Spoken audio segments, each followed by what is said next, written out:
What's up, YouTube? This is Too Raw for TV. So this is another question that a subscriber asked me, and that is, who did I think was the better coach between Pat Riley and Larry Brown? Now, both of them are Hall of Fame head coaches. Let's look at their resumes for a second. Let's look at Larry Brown.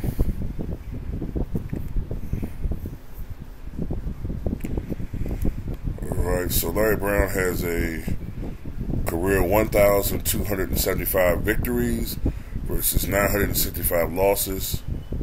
That's his career when you combine the ABA and the NBA. Alright, so as a coach, NBA champion with the Detroit Pistons. 2000-2001 Coach of the Year, that's when he was with the Sixers. Two-time NBA All-Star Game head coach, 1977 and 2001. He was three times the ABA Coach of the Year, 1973, 1975, and 1976. He's considered one of the top 15 coaches in NBA history. And I'm trying to look at just the NBA aspect of it, but he did win a championship with I think it was Kansas in 1988 with Danny Manning. So I did want to put that out there. This actually says he has a 1,327 victories versus 1,011 defeat record as a coach in the ABA and NBA. I wonder if that includes the playoffs. I don't think so. But anyway, let's look at Pat Riley. All right.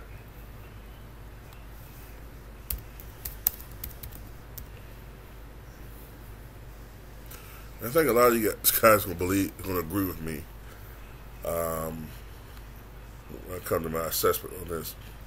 Pat Riley, 5-time NBA champion as a head coach, 3-time NBA Coach of the Year, 9 times NBA All-Star Game head coach, considered a top 10 coach in NBA history, and a top 15 coach in NBA history. Won a championship as an assistant coach with Paul Westhead back in 1980. And we know what he's done as an executive. If I had to choose one over the other, it's going to be Pat Riley. Larry Brown was great. Don't get me wrong. Larry Brown was a great coach. But Larry Brown often went to organizations that were sort of like on the right track anyway. You know what I mean? Like, he never really...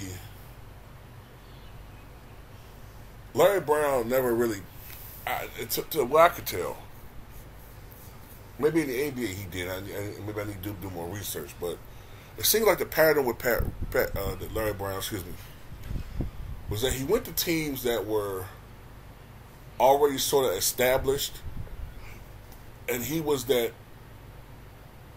coach you needed to get over the hump. That's his role.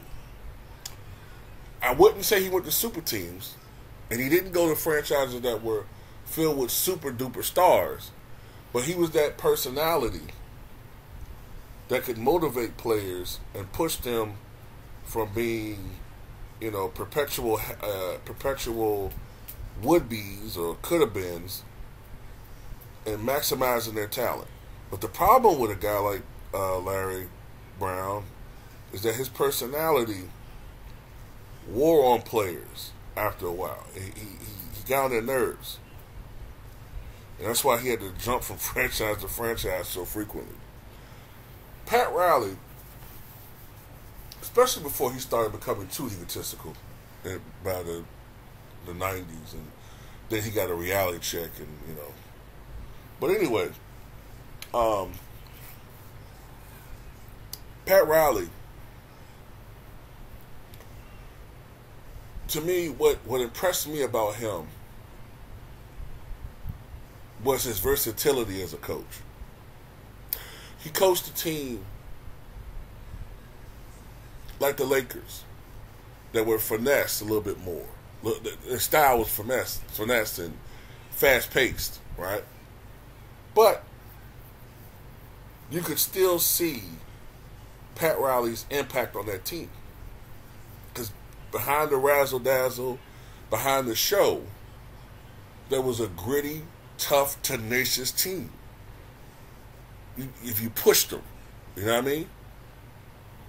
They would go through the show smiling and, kick your ass in a nice manner. But if you kick them in their mouth,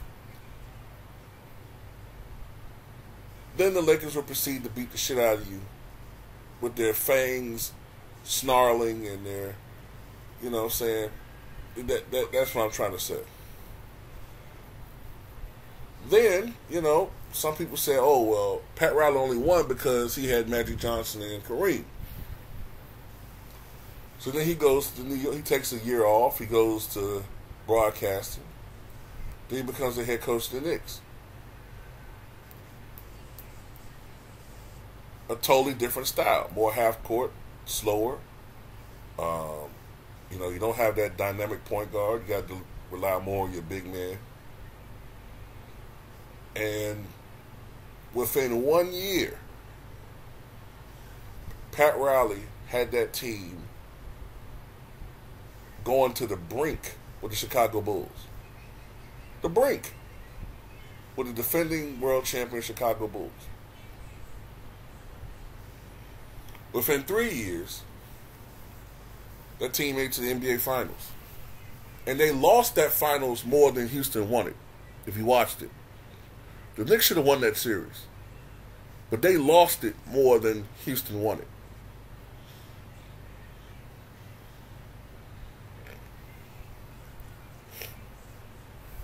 But the problem was, Pat Riley wanted more control. Pat Riley wanted to make some changes to the roster. The Knicks were not willing to give him the power that he wanted, so he ghosted. He went to Miami, a franchise that only been in existence for, at that time, 7 years? Hadn't done nothing.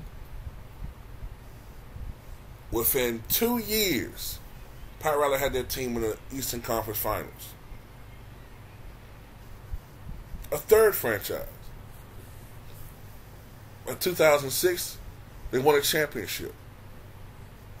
By 2013, they had won 3 championships. By 2023, that team had been to as many NBA championships as the Chicago Bulls, if I'm not mistaken. Let me see. 2006, 2011, 12, 13, 14, 2020. No, more. There have been more NBA Finals than the Chicago Bulls. Well, if not the best roster the last couple of years. That's Pat Riley, man. That's the culture. I'm sorry. You got to put... And look, when you combine that with the fact... I'm going to tell you something. I'm seriously considering reshuffling my greatest coaches list because I've always had it over the last few years, Red Auerbach, Phil Jackson, I think, and then Pat Riley, and then Popovich. But I'm thinking about pushing Pat Riley ahead of Phil Jackson. I'm going to tell you why. Because Phil, when he was put in an executive position, failed. Failed miserably, honestly. Pat Riley has proven that he could go to not just a ready-made team with the Lakers, but he could go piecemeal a team together like he did with the Knicks, and even more so with the Miami Heat, and build a champion.